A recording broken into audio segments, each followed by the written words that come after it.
Hey guys, what's up? I'm Zach. Welcome to Zach's Soapbox. This is the video for the week of Friday, October 10th, 2025. Hey everyone, I'm your host of the show. I'm Zach. Welcome to my soapbox. For once a week, I get on here, speak my mind, talk about whatever I want to talk about. You never know what we're going to talk about. It's a mishmash of topics. And then you guys give me feedback and let me know what you think. Like, comment, and share, and all that stuff. We do a different topic every week. This week, I'm going to kind of combine two things, and I'm going to talk about signs that a girl is not interested and why you should never chase a woman. Don't ever chase a girl. If she's not interested in you, take that as a hint and move on. That sort of thing. But and I'm going to do this because I think that time is the most finite thing you have. One thing you never get back is time. So if you're wasting your time chasing a chick that's not interested, you're taken away from the time, or maybe you find somebody who is interested and is worth your time. That sort of thing. So don't waste your time chasing people that are not interested in you.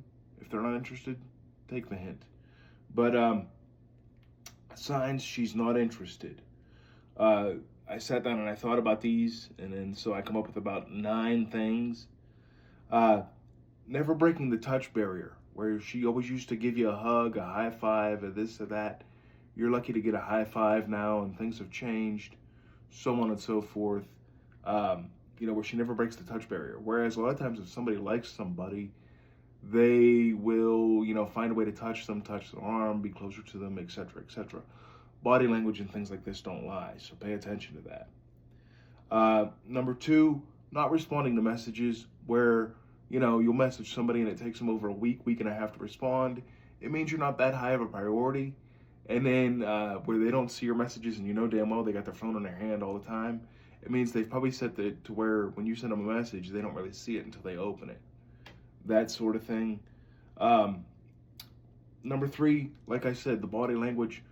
When they're leaning towards you, or their legs or their feet are pointing towards you, it means they like you.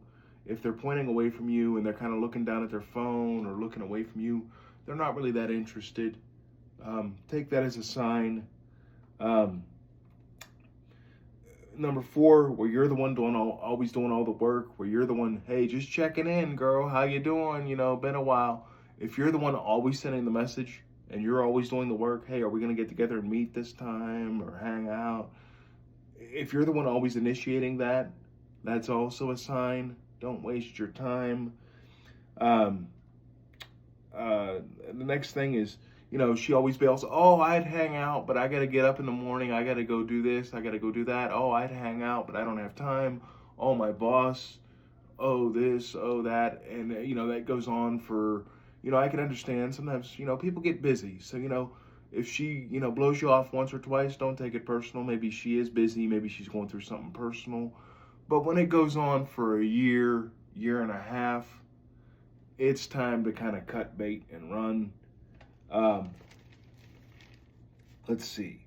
She don't engage in conversation, where you're the one always initiating the conversation. So how was your day? Or how was to where it's a one-sided conversation.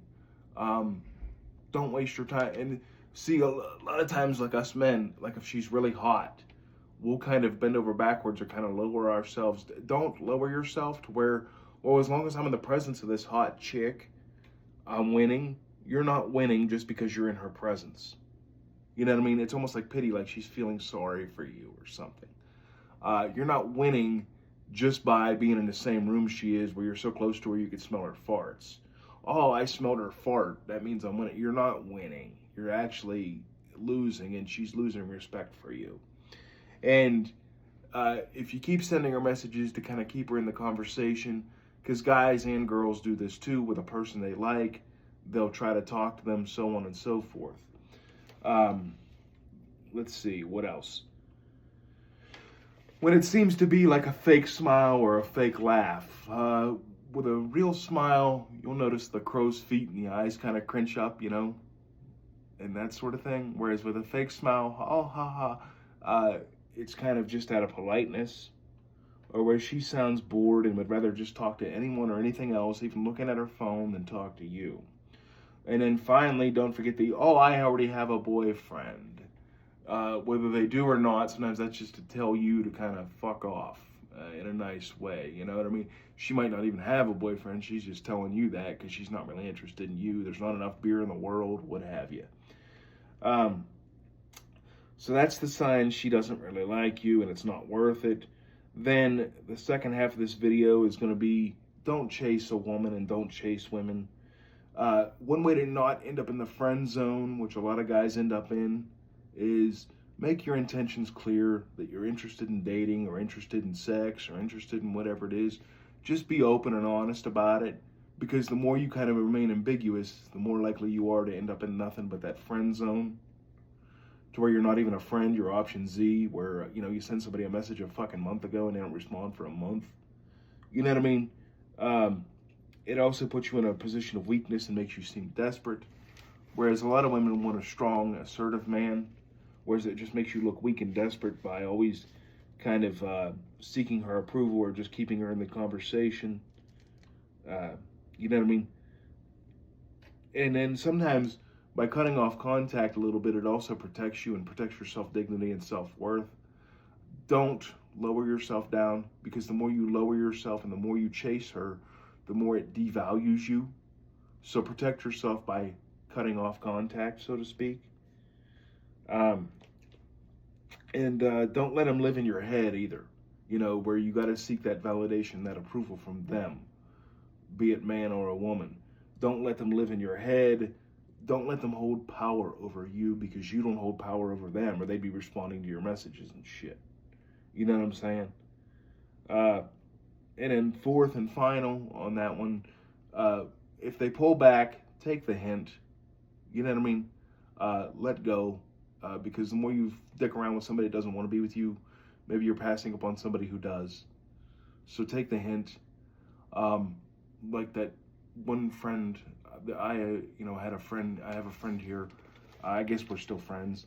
And I wasn't really interested in her romantically, but because I'm out here in Vegas all by myself, she was the one friend I knew in town. So then every time I seen her, I'd start venting and bitching about what was going on in my life, like when there were people like dealing drugs in my building and shit. And I'm going, well, I don't know if Vegas is really gonna work. They even beat up the maintenance man in my building, and I'm living in a fucking place where, you know, they're beating up and assaulting the maintenance man. Is Vegas really gonna work? And then every time I see her, I'm doing nothing but bitching. I'm always venting, always, to where it kind of, I think, made somebody lose respect for me. You know what I mean? Where I never have anything good or positive to say. It's always just bitching. And I think that's one of the areas I fucked up. I mean, not like I said, you know, because you considered her a friend, what was happening is you were venting to her like you do with a friend, but you did it to the point of almost a detriment, to where it's now like, you know, nobody's mean to you, but even when I go down to see her, and like to see the show, it's like, you know, never have a time to hang out. It used to be, you know, you got a hug and a high five from all the girls, etc., etc. They don't do that anymore. Now it's just, oh, hi, Zach, good to see you, and then that's it. You know what I mean? But so I'm actually considering deleting and kind of blocking the girl, you know, from my life, not out of meanness or out of rudeness. And I'll always be a fan, and I was always supportive. I'd always go to her shows and things like that. She probably won't see this anyway, so I'm not worried about it. I won't mention names. But I used to, you know, always try to be supportive and be friendly, even when she was married to her previous ex-husband and things. And, you know, but even as a friend, you just feel like you're not really wanted. You know what I mean? I don't know if I did something. Maybe I overshared, who knows? But I can't really worry about it. I mean, she always chalks it up to, well, I'm going through a divorce, I was going through a divorce, so on and so forth. But the truth is, it started long before she was really getting a divorce. You know what I mean? But I was just trying to kind of use her as a friend and as a confidant. But the thing is, I guess I never really asked whether she really wanted to hear it or not. Because, you know what I mean, out here in Vegas, I am all by myself, you know? So really, you know, you almost would bitch to anyone who would listen. You know what I mean? And that's probably not the thing to do. But so I probably fucked that friendship up because of that. But we're still friends on Facebook and Instagram. She still follows me on Instagram. We're still friends on Facebook, but the relationship dynamic has changed to where it's not, hey Zach, good to see you, in a big hug and photos after. We used to meet before and after, like when I'd go see her, and we'd get pictures together. We don't really do that. Just the one group photo with me and all the girls and things like that. And she's still nice enough to put the comp in for me to come down and see her and see the show. But I always notice there's always some kind of excuse as to why we can't hang out, we can't see each other, we can't talk. She never has time to talk, so on and so forth. So, and I understand, yeah, people get busy, but when you've been busy for 2 years straight, and it isn't like I get down there once a month or once a week. It's once every couple months, just for a night out. But I'm kind of tired of feeling like, again, option Z, or you're just kind of there. You know what I mean? For somebody that's kind of been supporting you and been a friend since 2012. I mean, back in the old Soapbox days, I even did videos dedicated to this friend and things like that. It's not really worth it anymore. And no hard feelings. I'm not angry or upset. It's just I'm tired of feeling, you know what I mean? Like, you message somebody a week or two in advance, it takes them at least 2 weeks to get back to you. And I understand, people get busy, especially like when you're an entertainer here in Vegas, the entertainment capital of the world.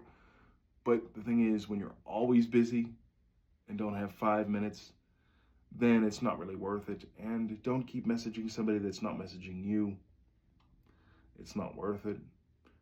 So I'm really considering kind of deleting and unfollowing this person on socials.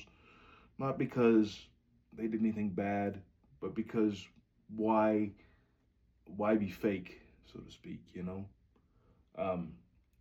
But so anyways, guys, that's the video for this week. I don't want to make it too long. Tune in next week. I'll have something else for you. Maybe a poetry video. It's been about 6-7 weeks since we did a poetry video. Hope you enjoyed. Please feel free to like, comment, and share. We've been picking up a lot of likes and subscribers here on this channel. We picked up 7 subscribers this week, which is pretty good. So we're up to about 54 subs as of the time I'm recording this. And so, all right, guys, have a good weekend, and peace out. Bye.